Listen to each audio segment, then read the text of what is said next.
For a very long time when I was building my online coaching business and running the gym, plus being an athlete as well, because that was where I all stemmed from, I was burning out far too often. And in 2026, I want to be as transparent as possible to give you the best advice, the best direction, but also the real inside information to show you exactly how you can build your online coaching business to 10K months without all the guru bullshit of getting leads on autopilot whilst you do nothing. Because look, you need to be putting the time in to build your engine.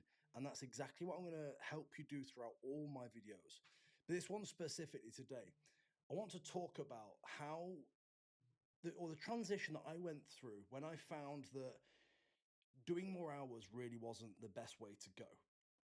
So let me share this with you and I'll break this down. So first of all, for a long time, I was working more hours and got less done. And I didn't realize for such a long time, simply because I had that mentality of just drive. I thought that more effort was more discipline and more progress, but it actually wasn't true. And this is, I think, the area that most people get stuck with thinking, but if I work more hours, should I get paid more?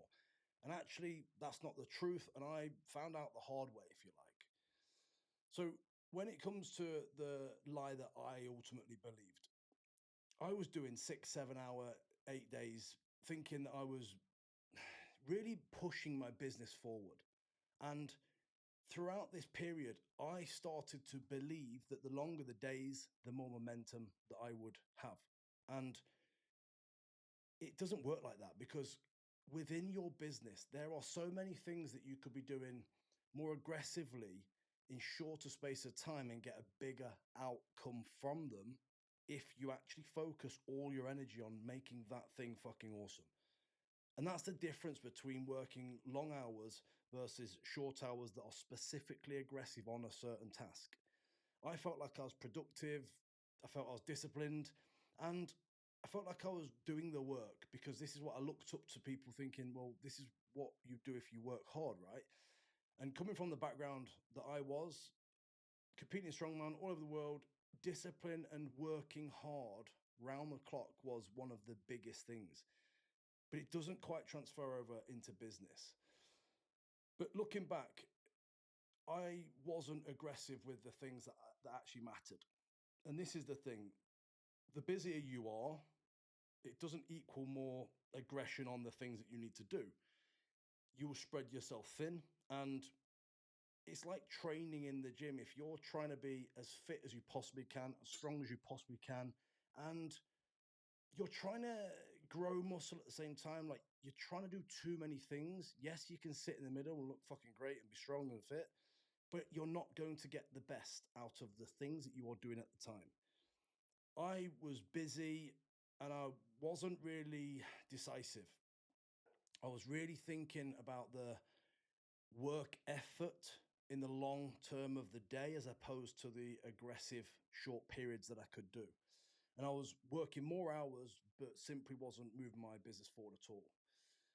The more hours that I actually worked, the more scattered I became. And quite simply, when you're looking at your day, your business, your the way that you live your lifestyle that feeds your business, there are so many ways that you can improve the individual aspects.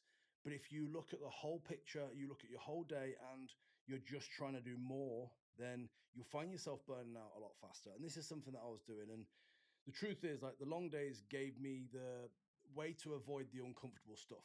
And this is the most important part of this video, because I was doing such long days, I was avoiding the stuff that I needed to do to progress myself forward. And again, this is something I find a lot of people in this same situation of, because they're showing up all the time, they're working hard, they're doing lots of hours, but you're actually putting off the things that will grow you personally, but also your business. And I avoided charging more.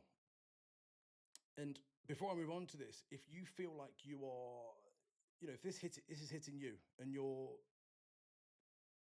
working long hours and you're not really seeing the feedback within your income, but also within your satisfaction and where you're going, and how many people you're actually helping within your business, then maybe you're in the same position that I was.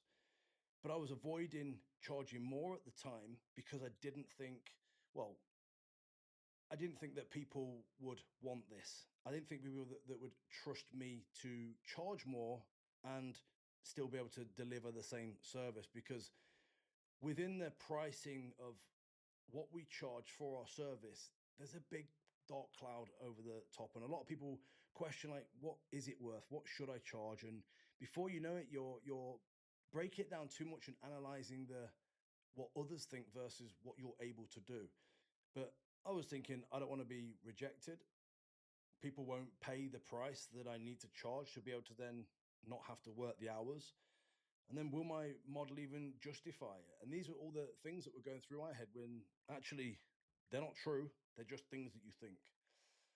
So instead of working longer, I actually stopped, and I realized that it was something that I'd needed to do for a very long time, where I just paused and reset everything that I had in place. So I built leverage, not hours. And think about what I mean by this, because I went away and built a proper model. I simplified what I was actually doing so that I was able to then push harder on the individual tasks that move the business forward, but also my growth. And then I made decisions instead of actually hiding in all the stuff that I was doing in the day. When I rebuilt my offer, I made it more specific to fixing my ideal client. I've cut that off the screen there. But I was focusing on my ideal client more, and this becomes something that I then was able to really think about who I'm working with, because often people are working with certain type of client, even if you have or you feel like you've really nailed down, are you fixing their problems? Because this is the point where we become worth so much more to people if we are fixing the problem.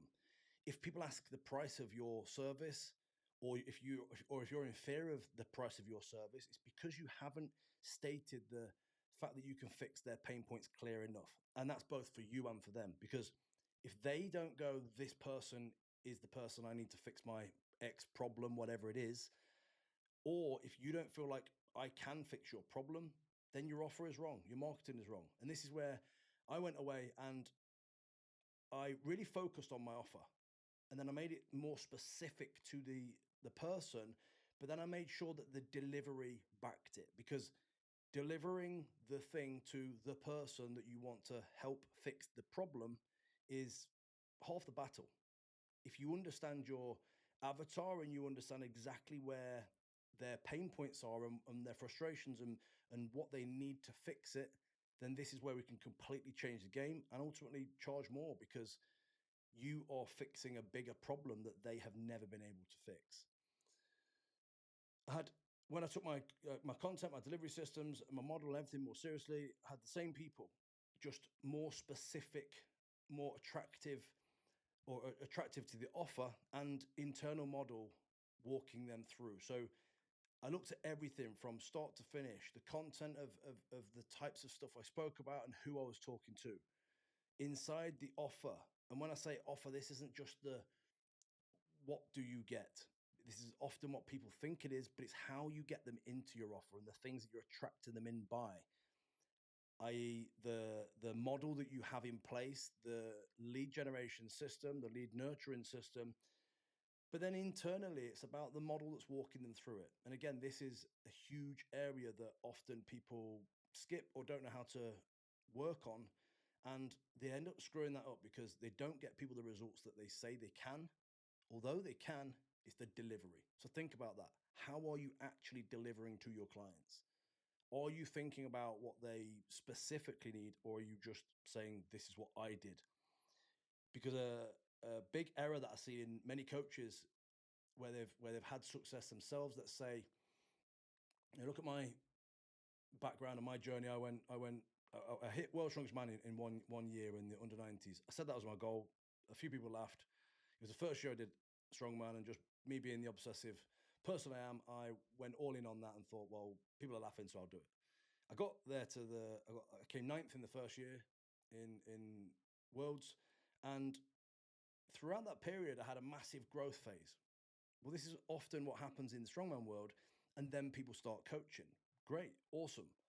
But are you ready and do you have everything for your clients to be able to succeed in their way that they need? And that's the difference between doing what you've done to get where you are versus understanding your avatar and what they need to get to their next step. And again, that's why it's so important that you specifically dial down to who are you helping and what are you fixing? Because, for example, using the strongman again, if you're helping strongmen get better at strongman competitions, it's very broad, although you might feel it's niche down because it's men only, let's say. It's strongmen, it's get competition ready.